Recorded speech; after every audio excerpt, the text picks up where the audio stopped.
మనతో పాటు మరి సంధ్య గారు ఉన్నారు. అడిగి తెలుసుకునే ప్రయత్నం అయితే చేద్దాము. చెప్పండి ఏం చెప్తున్నారు మేడం పోలీసులు? ఇవాళ బండి సంజయ్ కొడుకుని అరెస్ట్ చేస్తామని చెప్పారు.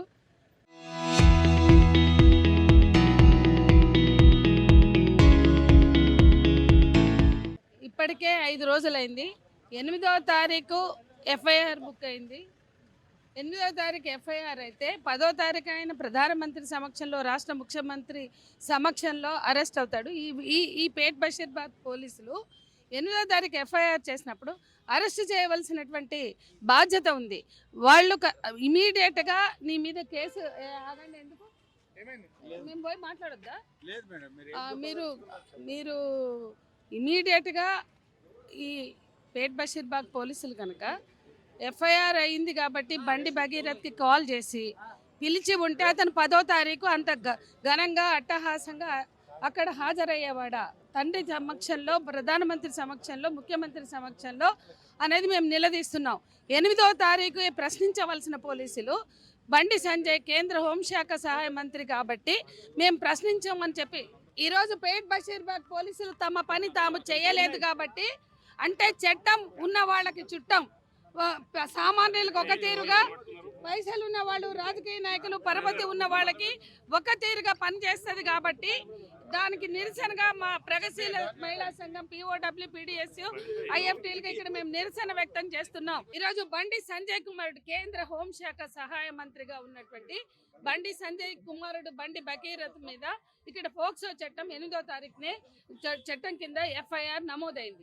8వ తారీఖుని అక్కడ కౌంటర్ హనీ ట్రాప్ కింద, హనీ ట్రాప్ పేరుతో చేశారు. ఎక్కడా కూడా హనీ ట్రాప్ పేరుతో ఒక మైనర్ బాలిక మీద కేసు నమోదు చేసినట్టుగా భారతదేశంలో చరిత్ర లేదు. ఒక కేంద్ర హోంశాఖ సహాయ మంత్రిగా ఉండి ఆయన ఉల్లంఘనలకు పాల్పడి చట్టాలను ఉల్లంఘించి వాళ్ళ ఇష్టానుసారం రూల్స్ రెగ్యులేషన్స్ మార్చుకుని హనీ ట్రాప్ కేసు ఒక మైనర్ బాలిక మీద నమోదు చేయడాన్ని మేము తీవ్రంగా వ్యతిరేకిస్తున్నాం. అదే సమయంలో ఈరోజు ప్రధానమంత్రి ఎఫ్ఐఆర్ అయిన వ్యక్తి ప్రధానమంత్రి మీటింగ్ ఎట్లా హాజరయ్యాడు? ఈయన లాపతా అయితే, ఈయన అబ్స్కాండింగ్ అయితే, ఈయన ఎవరికి కనపడకుండా ఉంటే ప్రధానమంత్రి మీటింగ్ లో అందరి సమక్షంలో, మీడియా, పోలీస్ అధికారుల సమక్షంలో ఉన్నాడు కదా, ఆ రోజే మీరు ఎందుకు అతన్ని అరెస్ట్ చేయలేదని మేము ప్రశ్నిస్తున్నాం. అట్లాగే ఇవాళ బండి సంజయ్ కుమారుని రక్షించడానికి కోరుకున్న పోలీసు వ్యవస్థ, ఈ రాష్ట్ర పోలీసు యంత్రాంగం దీనికి జవాబుదారీ వహించాల. మైనర్ బాలిక మీద బ్లేమ్ గేమ్ ఆడుతూ ఆ కుటుంబానికి రక్షణ లేకుండా చేసి ఆ కుటుంబాన్ని భయభ్రాంతులకు గురి చేస్తూ ఈ నెల 21న ఒక మీడియా ప్రతినిధి సంగప్ప మీడియేషన్ కి వెళ్ళాడు. ఆ తర్వాత బండి సంజయ్ గారు సాక్షాత్తు చర్చలకు వెళ్ళారు.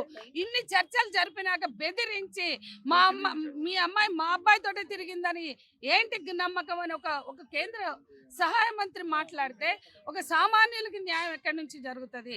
ఇవాళ ఒక మైనర్ బాలికకి పోక్సో చట్టం ఎట్లా అమలు చేయాలో పోలీసులకు తెలియదా? పోక్సో చట్టం కింద నేరస్తుల్ని ఇమీడియట్ గా అరెస్ట్ చేసి రిమాండ్ కి పంపించాలని తెలియదా? అసలు ఈ పోలీసు శాఖ 10వ తారీఖు మీటింగ్ లో కనపడిన వ్యక్తిని అరెస్ట్ చేతకాక కనిపించడం లేదు. ఫోన్ స్విచ్ ఆఫ్ ఉన్నది, నోటీస్ ఇచ్చాము, సిట్టును వేసాము అని మాట్లాడాను. సిగ్గుచేటు.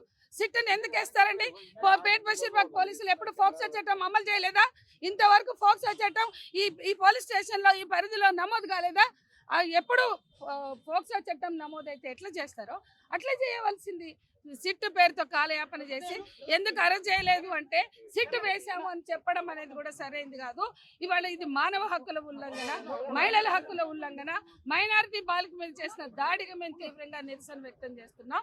ఇమీడియట్ గా ఎక్కడ ఉన్న అదే మామూలు వాళ్ళు ఎక్కడ ఉన్నా పట్టుకొచ్చే ఈ పోలీసులు అసలు బండి సంజయ్ కుమారుడు ఎక్కడ ఉన్నాడో తెలియదనడం విడ్డూరంగా ఉన్నది.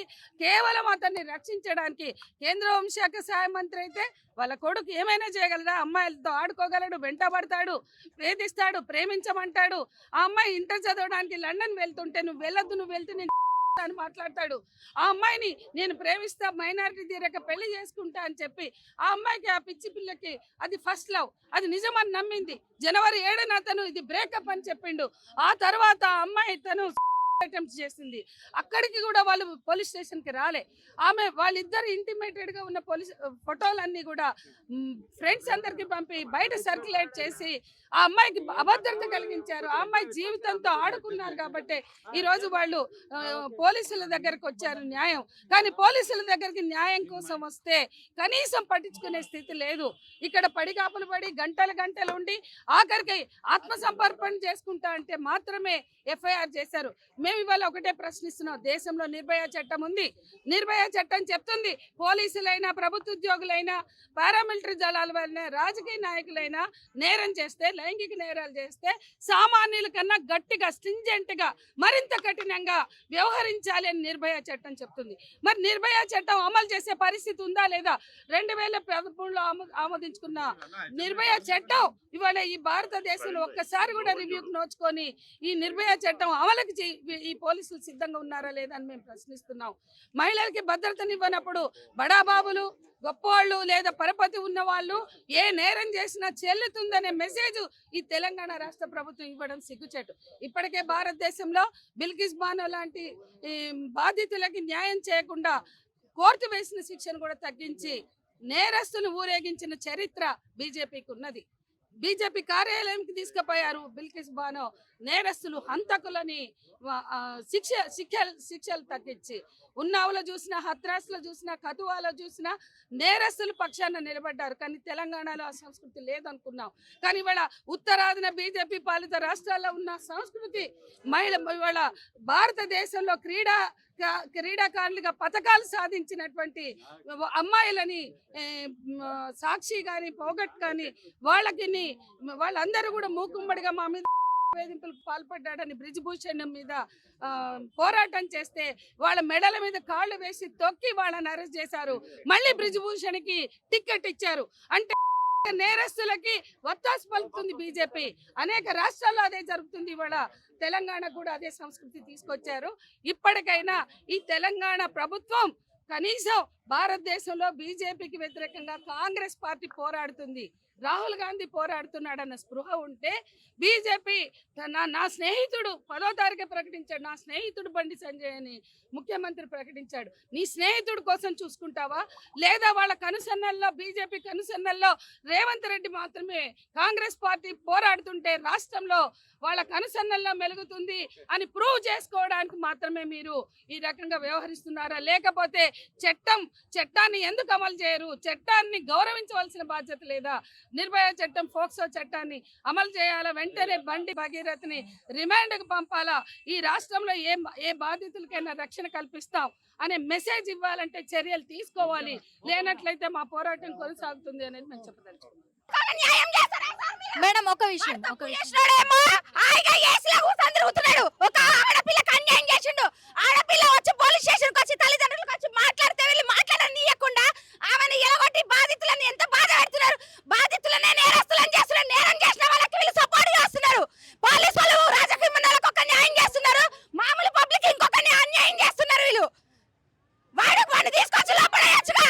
మేము ఎండలో కూర్చొని బాధితుల పక్షాలు ఉండడం అన్యాయమా? మేము అన్యాయం చేస్తున్నామా? మేము రాజకీయ మనుషులకేమో మీరు చెప్తున్నారు, పోలీసులు ఏం చెప్తున్నారు? బండి సంజయ్ కొడుకుని తీసుకొచ్చి లోపడేయాలా? వాడు ఒక అమ్మాయికి అన్యాయం చేసిండు. వాడు ఎట్లా అన్యాయం చేసిండు? అన్యాయం